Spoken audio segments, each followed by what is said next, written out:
Majora's Mask is one of the most mysterious and enigmatic games ever created.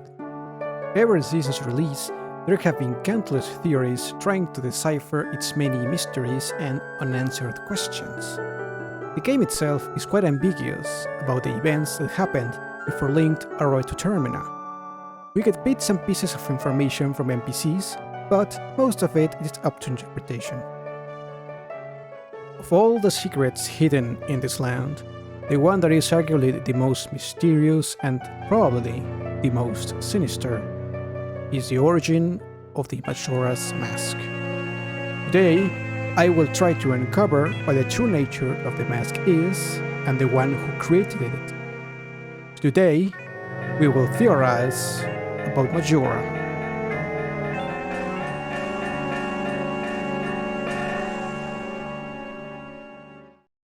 To understand more about Majora, we need to take a look at the history of Termina. After talking with Anju's grandmother, one can learn more about one of Termina's most important tales, the one with the giants and the imp. The giants are the guardians of this world, protective deities who are responsible for the well-being and prosperity of the land. For a time, they lived among the people, but as the world grew bigger, they decided to leave in order to continue protecting the land from the four corners of the world. Masks are an important part of the culture of Termina. During the Carnival of Time, people wear masks that resemble the four giants with the belief that, by doing so, it will bring a good harvest for the upcoming year. Before they departed, they told the people that, should they need their aid, all they had to do was call them. After their departure, there was a little imp who felt saddened. A little imp who was friends with the giants, but now was all alone. He felt betrayed, and, in response to what he mistook as abandonment, he unleashed his anger upon the people of Termina. In a desperate plea, the people called the giants to help them put an end to this torment. They answered the call, and once they saw who was causing all the trouble, they were angered. They felt betrayed that their old friend would be capable of hurting others, and in turn, they threatened to tear him apart if he continued with his evil acts. Shortly after, the imp put an end to his actions. He returned to the heavens and peace was restored. According to the Hyrule Historia, Skull Kid was using the Majora's Mask at this point. This would explain how a simple Skull Kid was able to cause so much trouble. However, in this story there is no mention of the imp wearing a mask. Based on the events we see, it is not possible that he had the mask in his possession during this period of time. Skull Kid stole the mask from the Happy Mask Salesman shortly after he met the fairies, and from the footage we see, it is clear that this was modern-day Termina. It tells the fairies he had been fighting with his friends, which could be referring to when the giants threatened him. The legend mentions that the imp returned to the heavens, and if this is the case, why is the Skull Kid still in Termina? What if he never left? Maybe he lived in isolation for so long that everyone assumed he was gone. The tale of the four giants is a legend after all. So how much of it is real and fiction, it's hard to say. One thing that was real, however, is that someone wielding the Majora's Mask was causing great trouble. But it was not Skull Kid. It was someone else entirely.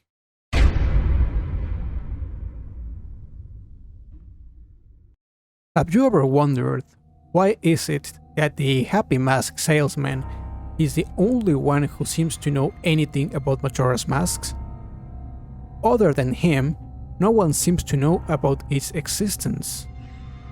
Could it be that this mysterious man is in some way related to the ancient tribe? This is the only logical explanation as to why he was even able to find it in the first place, since, according to legend, it was sealed in shadow, which could be interpreted as they made sure no one could ever find it.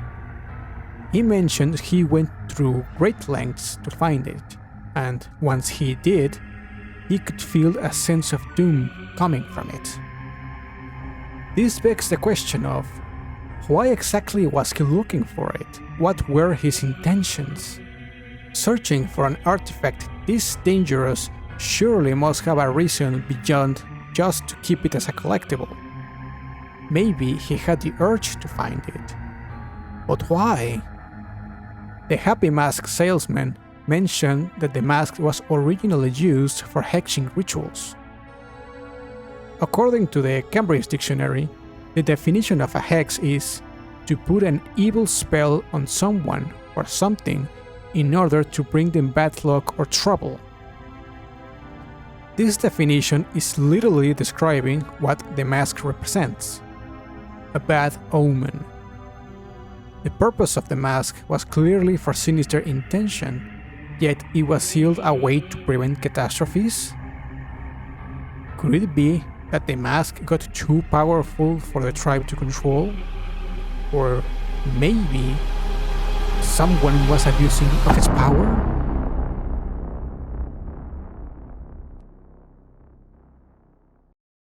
The name Majora's Mask suggests that it belonged to someone named Majora. One can assume that this mask was the tribe's most powerful relic, and as such, Majora must have been someone important. As we know, masks are important to the people of Termina. Link collects and wears several masks that each represent something, and as we see when talking to the Happy Mask Salesman, just like there are masks that represent positive emotions and feelings, there are some that represent the opposite. We don't know what exactly were the intentions of the tribe by performing their hexing rituals, but it is clear they used them to curse certain objects and probably other people. My theory is that this tribe was a group of sorcerers who were shunned from society. The nature of their rituals made others be wary of them, and for that reason decided to exclude them. The members of this tribe eventually learned to live this life of seclusion and made their peace with it. But not all of them felt like this. Some wanted revenge. Majora, who was among the most powerful sorcerers of the tribe, began working on a weapon that would show the world the error of their ways. A weapon so powerful and twisted it would bring terror. Majora performed a forbidden ritual that would curse this weapon with evil magic, giving whoever wielded it tremendous power that could defeat even a god.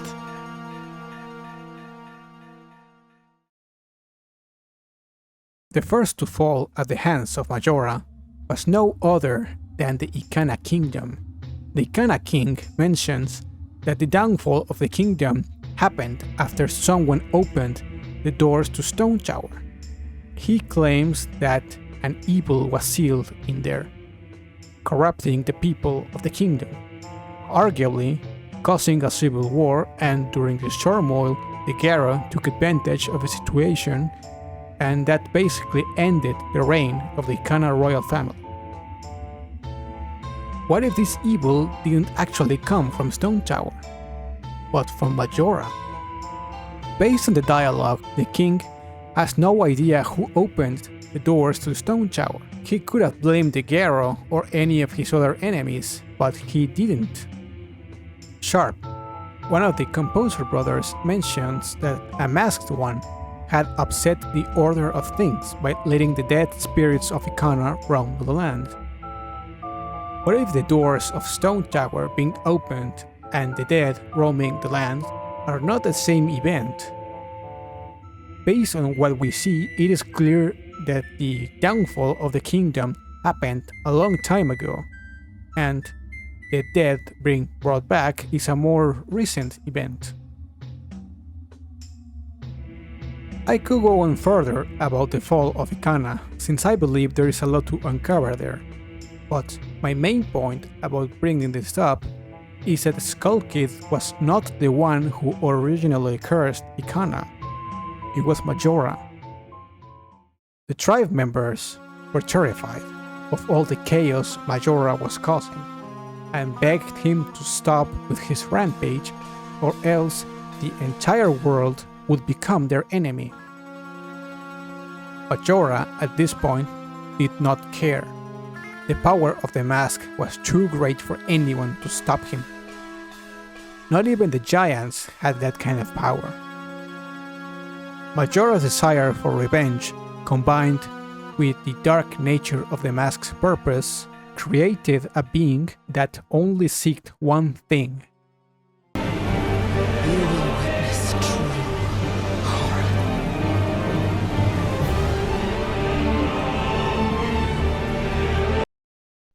Majora and the mask were one and the same at this point. The mask becoming sentient became a problem for the tribe, as it started to see them as an enemy as well. By now, it was not just revenge Majora sought, but total annihilation. It was at this point that the tribe members decided it was time to put an end to Majora. But how could they do it? Its power was too overwhelming for them. It was here when they decided to seek aid from those who had shunned them. They joined forces with the people of Termina and called the giants. The giants heard their plea and answered the call. They realized the power of Majora had grown too much to be stopped, so the only way to end this torment was to create a weapon of equal power.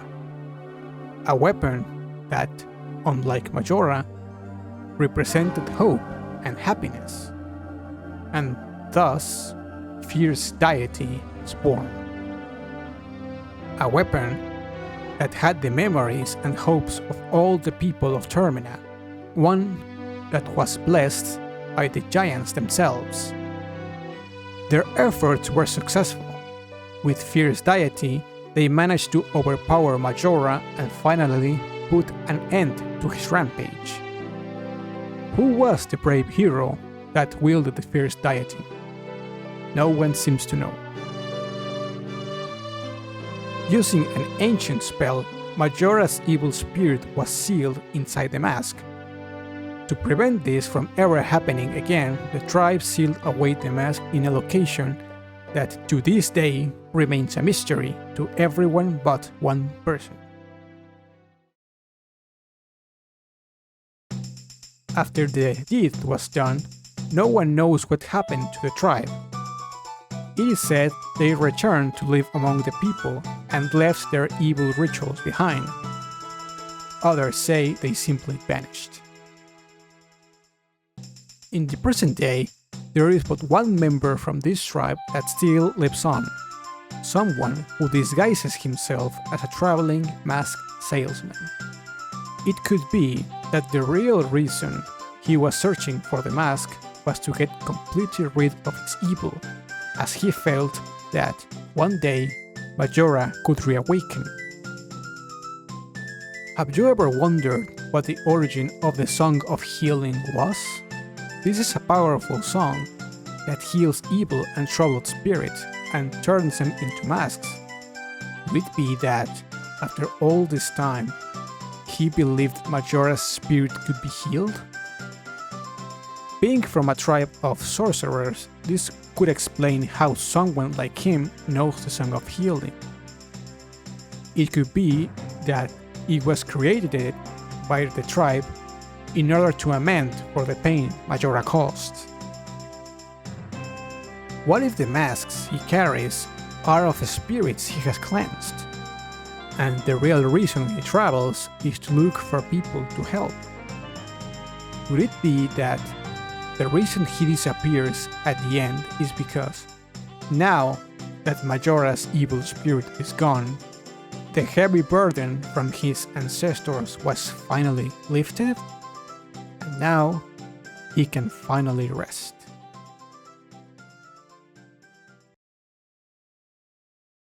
I have reason to believe that the story of the imp and the giants didn't happen quite as it was told. It could be that in an effort to protect the location of Majora's Mask, any mention of it was erased from history, and instead they came up with the story of the imp and the giants to justify what happened back then.